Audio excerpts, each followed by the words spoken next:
नमस्कार मित्रों, आप कैसे हैं? अच्छे होंगे। आज का वीडियो कुछ खास होने जा रहा है। आपने मेरे चैनल को सब्सक्राइब नहीं किया है तो सब्सक्राइब करें और कमेंट ज़रूर करें।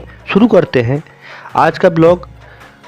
यम को दीपक क्यों जलाया जाता है, जो मृत्यु के देवता हैं, और धनतेरस के दिन यह शुभ कार्य किया जाता है।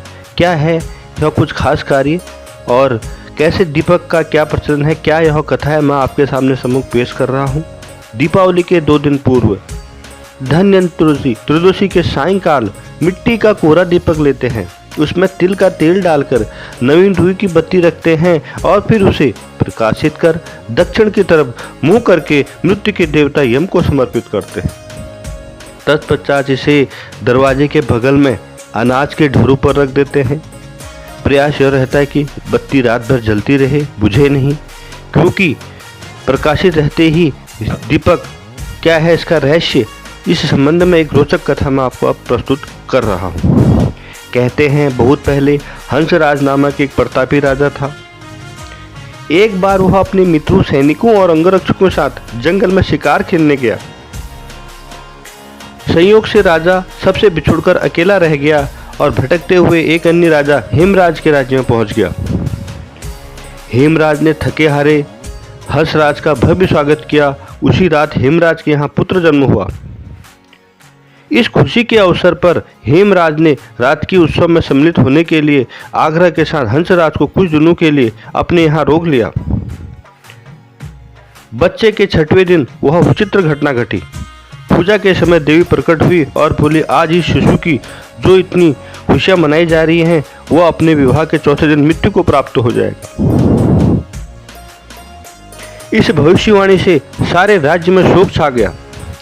हेमराज और उसके परिजनों पर तो वज्रपात ही हो गया। सबके सब स्तब्ध हो रहे। इस शोक के समय हंसराज ने राजा हेमराज और उसके परिवार को ढांढस दिया, मित्र, आप तनिक भी विचलित न हो, इस बालक की मैं रक्षा करूंगा। संसार की कोई भी शक्ति इसका बाल भी बांका नहीं कर सकेगी। हंसराज ने यमुना किनारे एक भूमिगत किला बनवाया और उसी के अंदर राजकुमार के पालन पोषण की व्यवस्था करवाई। इसके अतिरिक्त राजकुमार की प्राण रक्षा के लिए हंसराज ने सुयोग्य ब्राह्मणों के अनेक तांत्रिक अनुष्ठान करवाए, यज्ञ, मंत्र जाप आदि की व्यवस्था करा रखी थी। धीरे धीरे राजकुमार युवा हुआ। उसकी सुंदरता, तेजस्ता का चर्चा सर्वत्र फैल गई। राजा हंसराज के कहने पर हेमराज ने राजकुमार का विवाह भी कर दिया। जिस दिन राजकुमारी से युवराज का विवाह हुआ था, वह साक्षात लक्ष्मी लगती थी। ऐसी सुंदर वर वधू की जोड़ी जीवन में किसी ने नहीं देखी होगी। विधि का विधान, विवाह के ठीक 4थे दिन यम के दूत राजकुमार के प्राण हरण करने आ पहुंचे। अभी राज्य में मांगलिक समारोह ही चल रहा था। राज परिवार और प्रजन खुशियां मना रहे थे और खुशियों में मग्न थे।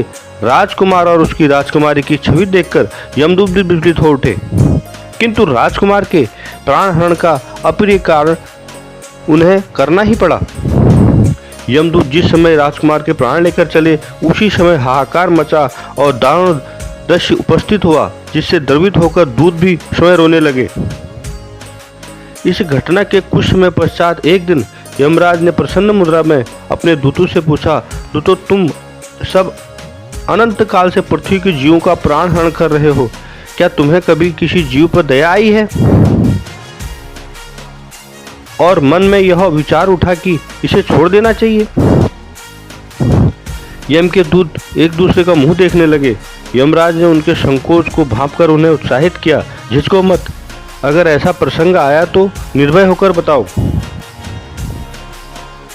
इस पर दूत ने सिर झुकाकर निवेदन किया, मृत्युदेव, ऐसे प्रसंग तो कम ही आए हैं, किंतु एक अवश्य घटना हुई है जिसमें स्मृति मुझे आज भी विह्वल कर दे रही है। यह कहते हुए दूत ने हेमराज के पुत्र को प्राण हरण की घटना सुना दी। इस दुखद प्रसंग से यमराज भी विचलित हो उठे।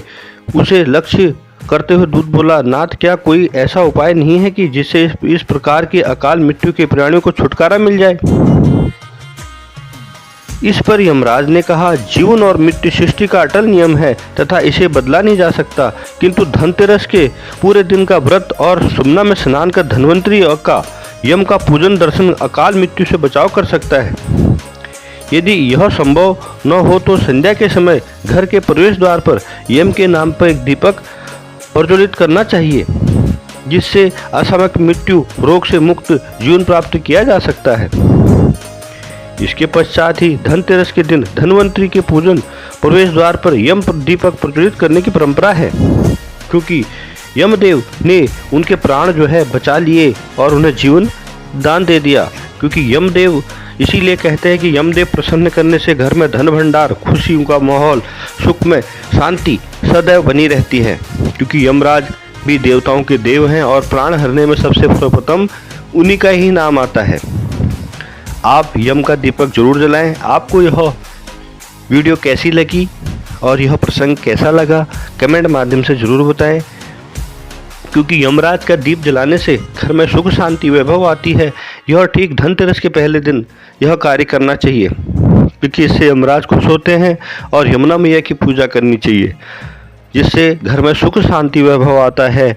और यह यम का दीपक आप जो है पूरी रात्रि भर प्रज्वलित करें और ज्योत रात भर जलती रहे तो भगवान जो है प्रसन्न होते हैं यमराज, और आपके घर में सुख शांति वैभव और अकाल मृत्यु से बचाव भी करते हैं। बहुत बहुत धन्यवाद आपका मेरे साथ जुड़ने के लिए। आप मेरे चैनल लॉर्ड भक्त चैनल को लाइक करें, सब्सक्राइब करें, शेयर करें, ज़्यादा से ज़्यादा देखें और लोगों को बताएं कि भक्ति और सनातन धर्म की सदैव जय हो। क्योंकि भक्ति और सनातन धर्म में सभी कुछ छिपा हुआ है। समझने के लिए बहुत कुछ है, ना समझने के लिए बहुत कुछ भी नहीं है। इसीलिए लॉर्ड भक्त चैनल को सब्सक्राइब करें। बहुत बहुत धन्यवाद। आपका दिन शुभ हो, मंगलमय हो। बहुत बहुत धन्यवाद। नमस्कार।